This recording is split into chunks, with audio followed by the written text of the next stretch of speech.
Hello everyone, আসসালামু আলাইকুম। আশা করি সকলে অনেক ভালো আছেন। আমিও আলহামদুলিল্লাহ অনেক ভালো আছি। তো আজকে নিয়ে আসলাম নতুন একটি ব্লগ। আজকে যাব আমরা ছোটবেলায় কোন মাদ্রাসায় পড়েছি সেখানে। তো আমি শুভ অপু বাইক নিয়ে যাব। এখন বর্তমানে ওই মাদ্রাসাটাতে আমার ভাতিজা পড়ে আব্দুল্লাহ। তো ও এক সপ্তাহ মাদ্রাসা বন্ধ ছিল এবং আজকে তার খোলা, সেই জন্য তাকে দিতে যাচ্ছি। আমি কোথায় পড়ালেখা করেছি এবং কোন রাস্তা দিয়ে চলাফেরা করেছি সেগুলো এই ভিডিওতে দেখানোর চেষ্টা করবো ইনশাল্লাহ। তো আমরা ঘোষাল থেকে পূর্ব দিকের রাস্তা দিয়ে আমরা জৈনতপুর এলাকায় যাব। এখন আমরা চলতেছি তো ওই রাস্তা দিয়ে এবং গ্রামের কিছু প্রাকৃতিক দৃশ্য আপনাদেরকে দেখাচ্ছি। আপনারা দেখতে থাকুন, আশা করি ভিডিওটা লাস্ট পর্যন্ত দেখলে অনেক ভালো লাগবে আপনাদের। তো আমি আস্তে আস্তে মাদ্রাসার কাছেই চলে আসছি। একটু সামনে গেলে আমাদের মাদ্রাসা দেখতে পাবেন।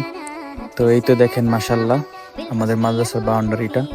এখানে অনেক হাদিস, কোরআনের আয়াত, অনেক সুন্দর সুন্দর বাণী লেখা আছে। তো এগুলো দেখলে আসলে অনেক মনে প্রশান্তি পায়। যাক, মাশাল্লাহ, অনেক সুন্দর। আমি যখন পড়েছি 2013-তে, তো এখন 2025, অনেক আপডেট হয়েছে মাদ্রাসাটা। আপনারা দেখতে থাকুন। এটা হচ্ছে মসজিদ। তো যেহেতু আসরের আজান হয়েছে, জৈনতপুর বাইতুল আমার জামে মসজিদ, আমরা আসরের নামাজ আদায় করলাম। মসজিদটা দেখতে সুন্দর, তাই আপনাদেরকেও দেখালাম। তো দেখতেই থাকুন। এইটা মাদ্রাসার সাইনবোর্ড। তো মাদ্রাসার নাম আশরাফুল উলুম মাদ্রাসা। এটা হচ্ছে নবাবগঞ্জ, দোহার, ঢাকায়।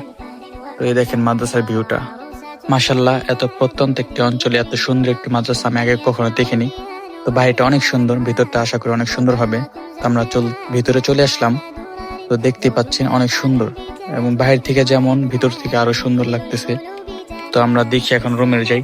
মাশাল্লাহ, অনেক সুন্দর রুম। এত সুন্দর মনোরম পরিবেশ একটা রুমের হইতে পারে বাচ্চাদের, মাশাল্লাহ, দেখার মতো। তো ভিডিওটা কার কার ভালো লাগছে সবাই কমেন্টে জানাবেন, এবং আজকে এ পর্যন্তই। এখানে বিদায় নিচ্ছি। আল্লাহ হাফেজ।